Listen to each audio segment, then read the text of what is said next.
नमस्कार। हरियाणा के मुख्यमंत्री नायब सिंह सैनी ने अग्निवीरों को बड़ी सौगात दी।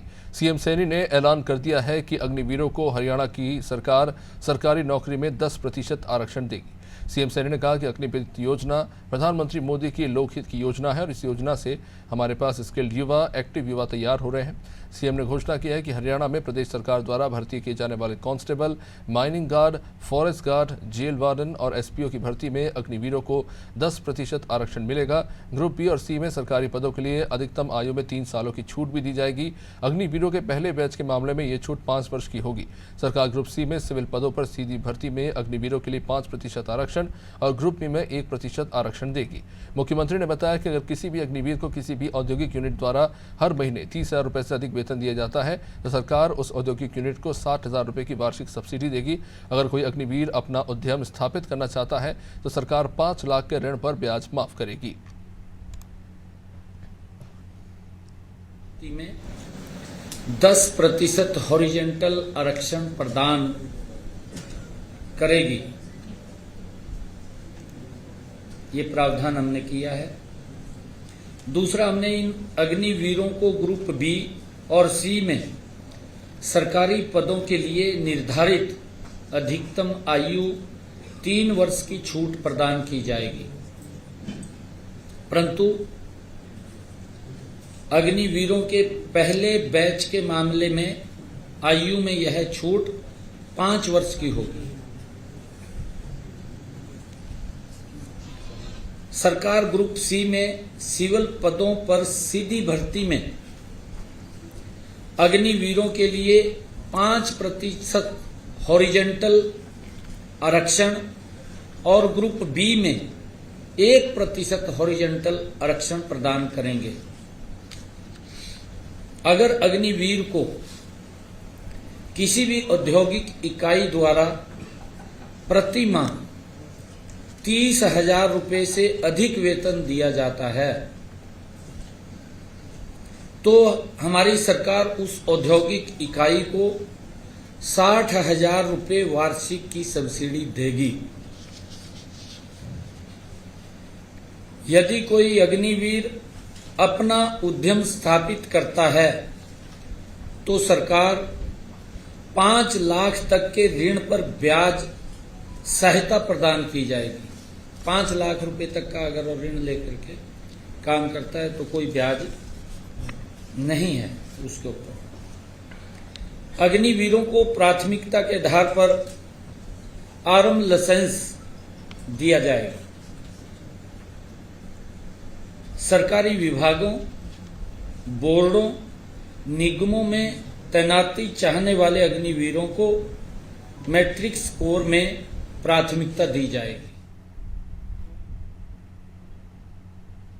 हरियाणा के मुख्यमंत्री नायब सिंह सैनी ने पंचकुला में आधुनिक सेब, फल और सब्जी मंडी के प्रथम चरण के उद्घाटन कार्यक्रम को संबोधित किया। सीएम ने कहा कि हरियाणा में एशिया की सबसे बड़ी मंडी का उद्घाटन हमारे लिए गर्व की बात है। इस मंडी के बनने से फल और सब्जी के किसानों को बहुत लाभ होगा। सीएम ने यह आश्वासन भी दिया कि मंडी में सभी प्लॉट धारकों से चक्रवृद्धि ब्याज की वसूली नहीं की जाएगी। इस अवसर पर मुख्यमंत्री ने मंडी की मार्केट फीस 1% घटाकर 0.5% करने की घोषणा की। मुख्यमंत्री किसान एवं खेतीहर मजदूर जीवन सुरक्षा योजना 2023 के तहत प्रार्थी की आयु 10 से 75 वर्ष करने की भी उन्होंने घोषणा की। सीएम ने कहा कि अटल किसान मजदूर कैंटीन योजना के अंतर्गत 100 मंडियों में कैंटीन खोलने का भी निर्णय लिया गया है। अब तक 48 मंडियों में कैंटीन शुरू किए जा चुके हैं। बता दें कि पंचकुला में मंडी का निर्माण 78 एकड़ में 220 करोड़ रुपए की लागत से होगा। दूसरे चरण का निर्माण कार्य भी 31 दिसंबर 2024 तक पूरा कर लिया जाएगा। आज हम सब के लिए ये बड़ा गर्व का दिन है कि आज हमारे हरियाणा में एप्पल मंडी और एशिया की सबसे बड़ी मंडी, आज उसका उद्घाटन हो रहा है, जिसका लाभ मेरे हिमाचल प्रदेश के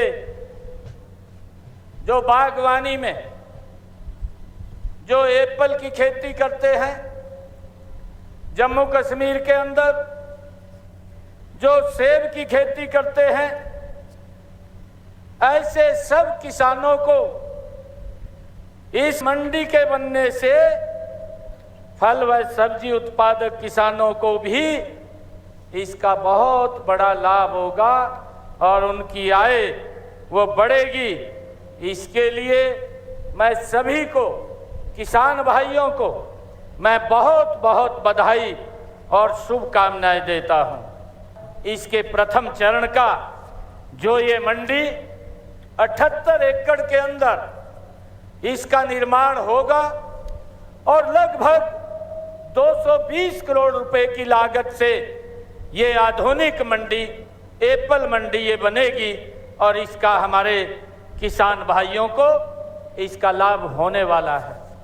आज का जो उद्घाटन किया है, ये प्रथम चरण का हमने निर्माण कार्यों का उद्घाटन किया है, जिसका 14 करोड़ 66 लाख रुपए की लागत से ये 10 एकड़ के अंदर क्षेत्र में इसका निर्माण कार्य हुआ है। और मुझे खुशी है बताते हुए आज आप सबको कि इसके दूसरे चरण का भी निर्माण कार्य 31 दिसंबर 2024 तक इसको पूरा कर लिया जाएगा। ये हमारे लिए बड़े खुशी की बात है। हरियाणा में मंडियों में साल भर के अंदर लगभग 210 लाख क्विंटल फल और सब्जियों का आवागमन होता है।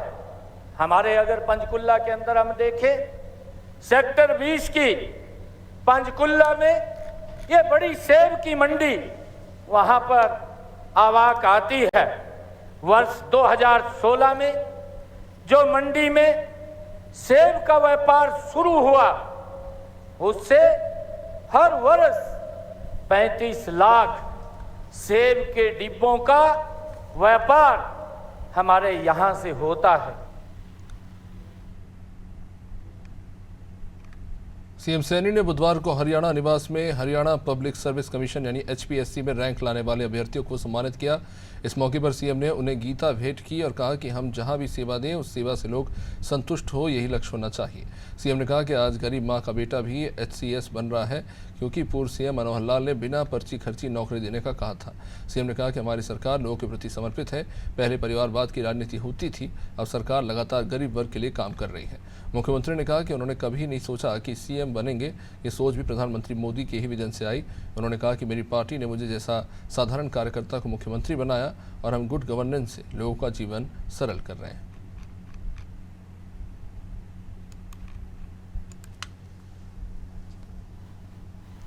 मैं भी जो सरकार की और हमारे आदरणीय प्रधानमंत्री जी की जो सोच रहती है, उसी का ही परिणाम है। काम तो मैं कर रहा था, परंतु काम करते करते मैंने कभी ये सोचा भी नहीं था, मेरे दिमाग में भी नहीं थी बात कि मैं प्रदेश का मुख्यमंत्री बन जाऊंगा। ये अगर सोच कोई आई है, ये सोच आदरणीय नरेंद्र मोदी जी के विजन से आई है। ये काम तो कर रहा है,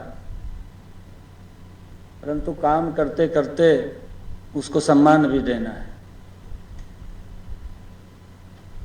कितना बारीकी से ध्यान करते हैं, परंतु अगर किसी की नज़र वहाँ डली है कि एक श्रमिक चाय के बगान में काम कर रहा है और उस श्रमिक को वहाँ से उठा करके पद्मश्री का अवार्ड दे दिया जाए, तो उसको कैसा महसूस होता है? यही ट्रांसपेरेंसी है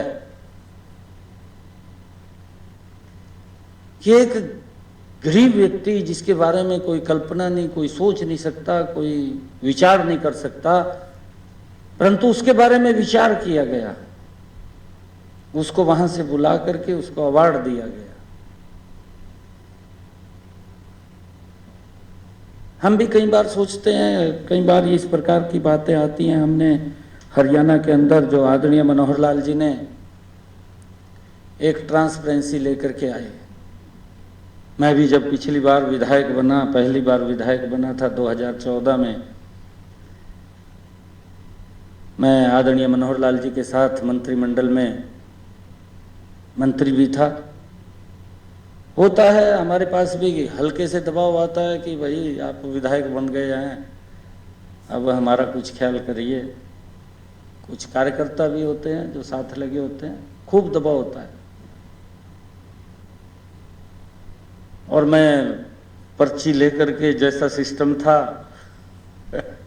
मैं मनोहर लाल जी पे गया, मैं कहा जी काफ़ी दबाव है और ये बच्चे रजिस्टर करने हैं। कहा इसको जेब में पालो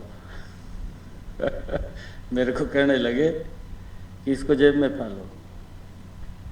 एक बात कही उन्होंने, मैंने दोबारा मैं ना गया ना मैंने कुछ बोला।